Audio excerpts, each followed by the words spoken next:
Magandang hapon po sa bawat isa na patuloy na sumusubaybay sa patuloy na pag-review po natin ng mga nakaraang training. Basahin ko lang po dito yung ilang mga nasa notes po. Alam niyo po, ang training kasi malaki ang nagagawa malaki ang naitutulong ng training po sa atin dahil tayo po pag tinetraining ay nadidisiplina. Pag ibig sabihin po ng nadidisiplina, may mga bagay tayo na kokontrol. Ano po, ibig sabihin na nakokontrol, may mga bagay kasi na hindi dapat ginagawa ng isang lingkod. And yet nagagawa natin, pero dahil tayo po ay may training, may mga bagay na naalis sa atin na, uy, dapat palang iwasan ang bagay nito. Ay, dapat pala ginagawa ko tong bagay nito.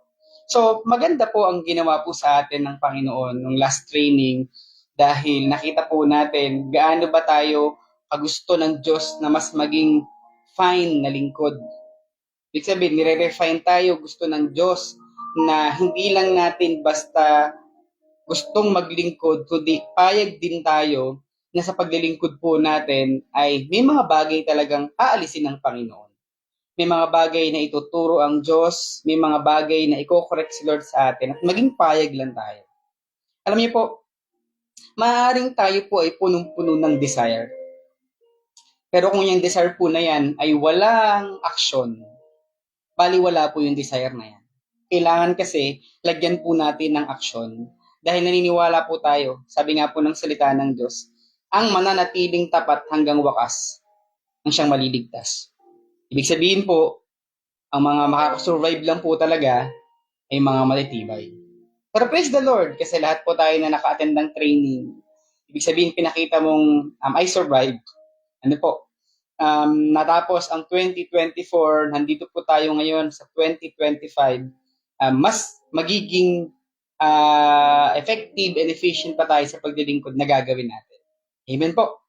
So, ngayon, sa paglilingkod po natin, mga kapatid, ikaw ang magbibigay ng pagpasa mo. Ikaw din ang magbibigay ng pagpasa sa paglilingkod mo. Ngayon, kung makakasurvive ka, kung makakapasa ka, at kung matatapos mo ang pinagagawa ng Diyos sa'yo, ay nakadepende sa'yo. Amen po?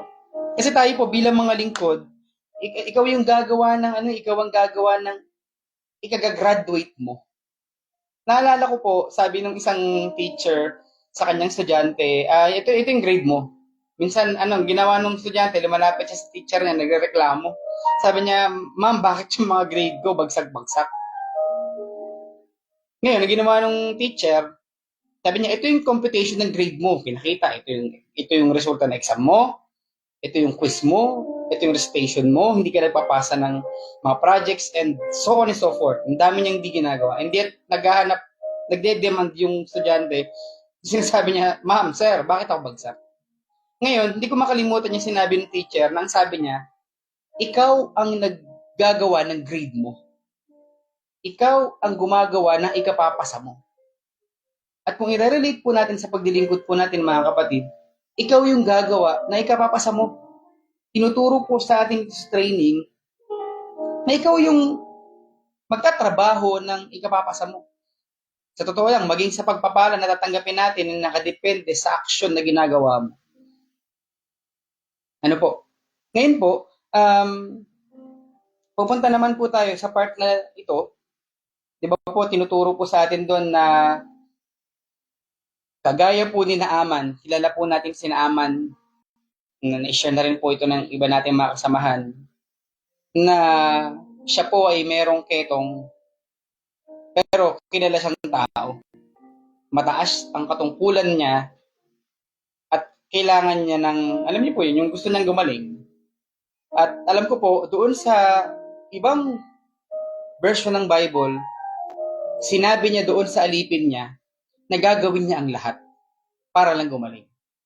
Ngayon, nung lumapit sila sa propeta at sinabi ng propeta yung kailangan nilang gawin, nagrereklamo tong si Naaman kasi sinasabi niya, bakit sa dinami-dami ng ilog na po pwede kong lubluban na may malinis naman, bakit doon ako sa isa sa pinakamaruming ilog? Ngayon, nagsalita yung alipin. Sabi nung alipin niya, akala ko po gagawin niyo lahat para lang gumaling kayo. Dito po sa note, sabi niya, kung yan ang sinasabi sa inyo, bakit di niyo mo sundin? Kahit labag sa kalooban mo, kahit labag sa ego mo, kahit labag sa kagustuhan mo, pero kung yan ang sinasabi ng Diyos na way para gumaling ka, bakit mo gawin? Well, in short, ginawa po ni Naaman yun. Pumunta siya doon sa ilog na siguro never pa siyang nakalublob doon. First time din niya yun. Nandun yung iniisip niya, ano mangyayari sa kadalagayan ko, ano mangyayari sa sugat ko, ano mangyayari sa lahat. Kasi nga, ang dumi na tong ilog nito eh, pero kailangan niyang ibaba yung sarili niya. Sabi nga po dun, lulubog siya ng 7 beses. Hindi niya gusto yun. Hindi kailangan niyang gawin kasi yun ang ipinag-uutos ng Panginoon. Yun ang sinabi ng propeta.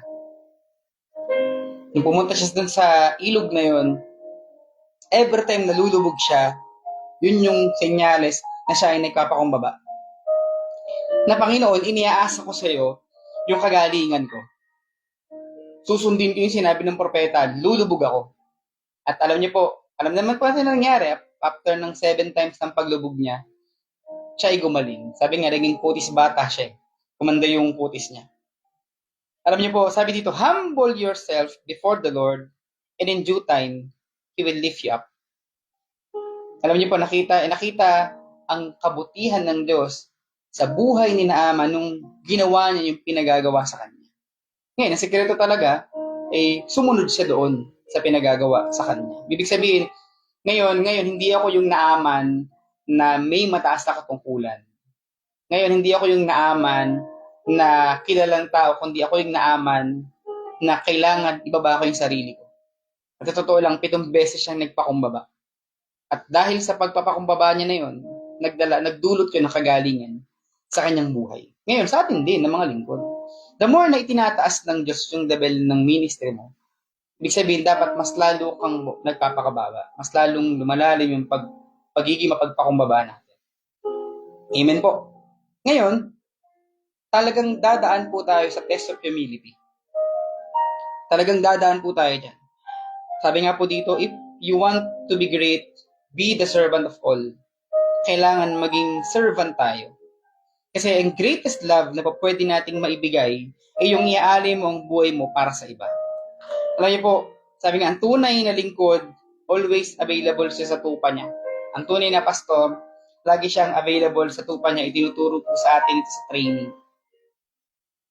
At punta po ako dito sa part ng morning session na i-share po ni Pastor Boy sa atin, yung dapat ang mga worker po, tayo po ng mga worker ay may programa. May programa ka. Bago po pumunta ng yung mga kasamahan po namin na worker po dito sa Batangas, bago po sila pumunta sa mga outreach. Ang isang naibilin po namin din sa kanila na nakadepende sa'yo yung magiging journey ng pag-worker mo. Kasi kahit nasaan lugar ka, kung kaya mong mag-create ng ambience na magiging masaya ako sa paglilingkod, kahit nandoon ka sa lugar na pinakamalungkot, hindi ka malulungkot.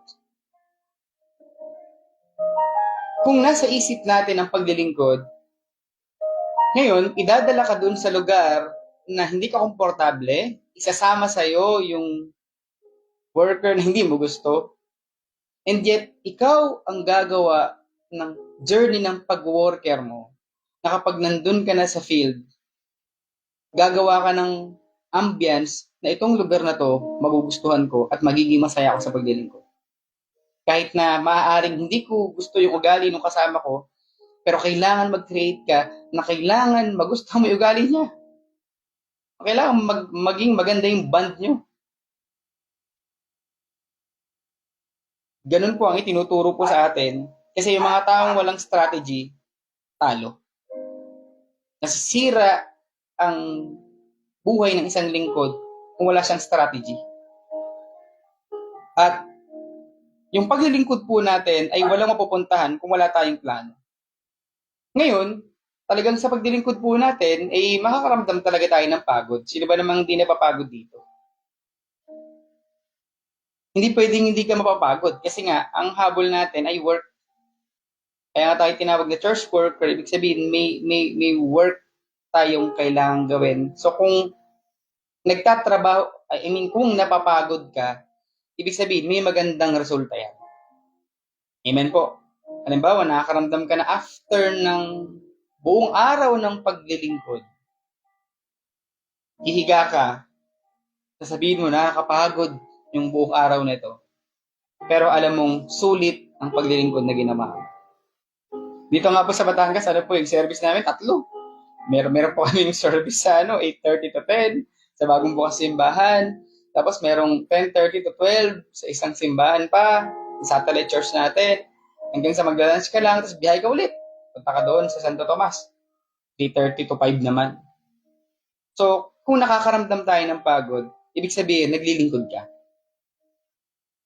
Kung hindi ka nakakaramdam ng pagod, check mo.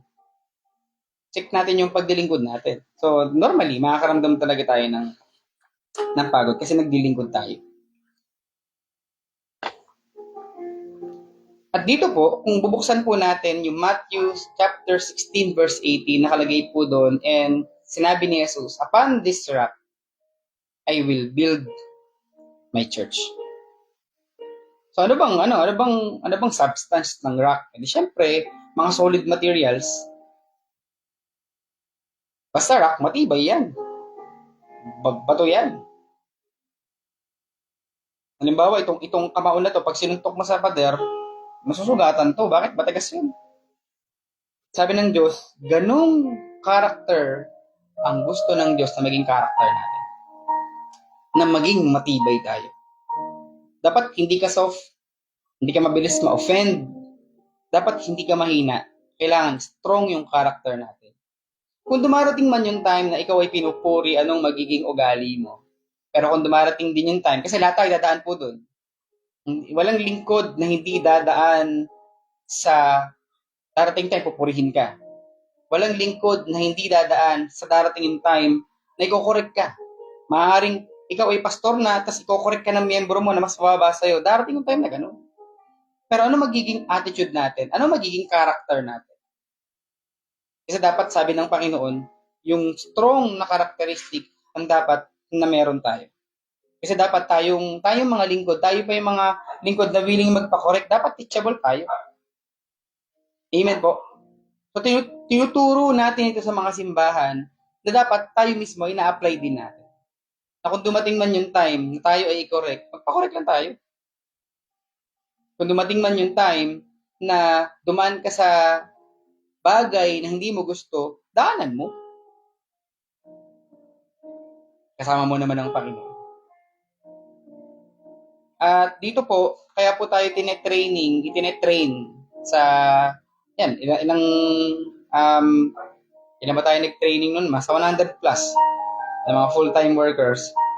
Ngayon, nasa ministry po tayo ngayon. At ang pagkilos po ng kaaway sa buhay po natin, ang laging gusto niyang gawin ay always palayuin ka sa paglilingkod. Aatakihin ka ng kaaway pagdating sa pera kasi gusto niya, iwanan mo ang paglilingkod para sa pera. Maaaring atakihin ka ng kaaway sa emosyon kasi gusto niyang makibabaw sa yung emosyon mo kasi iwanan mo na yung paglilingkod. Maaaring atakihin ka ng kaaway sa pamagitan ng pangarap mo kasi may pangarap ka din. Ipapaalala sa'yo ng kaaway yan. Bakit? Ang gusto niya kasi, lumayo ka sa paglilingkod. At i-remind niya sa'yo yung pangarap mo. Maaaring atakihin ka ng kaaway sa pamamagitan ng love life. Napipiliin mong mag-love life na lang kaysa mag-ministry. Ilalayo ka niyan sa pag-ministry. At maaaring kung atakihin ka man sa loob ng simbahan, kasi sabi nga, 3 katitisuran ng lingkod ng church, sa church member, yung Panginoon, yung pastor niya, yung kasama niya, maaaring dumaan ka dyan sa mga bagay na katitisuran na yan. Pero paano ka magiging matibay? Ngayon, mananatiling tapat hanggang wakas is siyang maliligtas. So kailangan ang paglilingkod po pala natin ay hindi pataasan ng title, kundi patibayan, patatagan hanggang dumating ang Panginoon. Dapat nga, sabi nga po doon, sabi nga po ni Pastor Boy, dapat abutan tayong naglilingkod kung mag-rapture na, dapat abutan tayo ng rapture na naglilingkod. Kasi baka kapag wala ka sa paglilingkod, maaaring malayo ka na sa Panginoon. At kapag dumating na ang rapture, papaano na? Minsan sabi ng iba, hindi, papahinga lang ako kasi napagod ako masyado. Ang Diyos po ang ituro sa atin na ang totoong pahinga natin ay sa loob pa rin ng kalooban niya. Ngayon, kung napapagod ka na, di manalangin ka, hayaan mong ang maging source ng lakas mo ay ang presensya at anointing ng Panginoon. Kasi kaya naman talaga pumapasok ang gawa ng kaaway sa buhay natin dahil sa kakulangan natin sa panalangin. Alam ko po, may time na guilty tayo dyan. Na kaya nakakapasok ang gawa ng kaaway sa buhay natin dahil sa kakulangan natin sa panalangin. So kailangan maging prayerful tayo. Last na i-share po ng pastor po natin noon na maging watchful tayo and maging prayerful tayo. Kasi ngayong malapit nang dumating ang Panginoon. Dumating po yung time, close ko po dito, si Jesus po ay nagpakita po kay Kenneth Hagin. At alam niyo po, sabi po ni Jesus kay Kenneth Hagin, be faithful, for the time is short. Ang dami nang nangyayari sa mundo. Konektado yan sa kung ano ang nakasulat sa Biblia. Ang dami na nating nababalitaan sa social media and everything na mga pangyayari, disaster, kung saan lupalop ng mundo. At yan ay nagtutugma-tugma dahil malapit nang dumating ang Panginoong Hesus. Kaya magpatuloy po tayo sa paglilingkod po natin, mga kapatid. Tinetrain tayo para maging matibay at matatag. Magpatuloy lang po tayo dahil malapit nang dumating ang Panginoon. Sige po, manalangin po tayo. Hallelujah, Mang Diyos, sa dakilang pangalan ni Jesus, nagpapasalamat po kami, Panginoon, sa patuloy na pagtitrain mo sa amin upang mas lalo kaming maging maayos sa paglilingkod namin.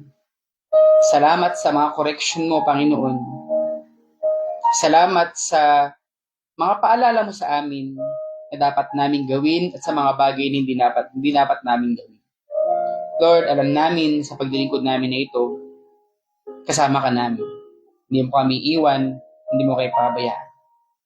Dalangin namin, Lord, na mas matrabaho pa namin ang kalooban mo, mas magawa pa namin ang perfectong plano at kalooban mo sa aming mga buhay. Dalangin namin, Lord, na mas tumawak pa ang iyong gawain na ipinagkatiwala sa amin.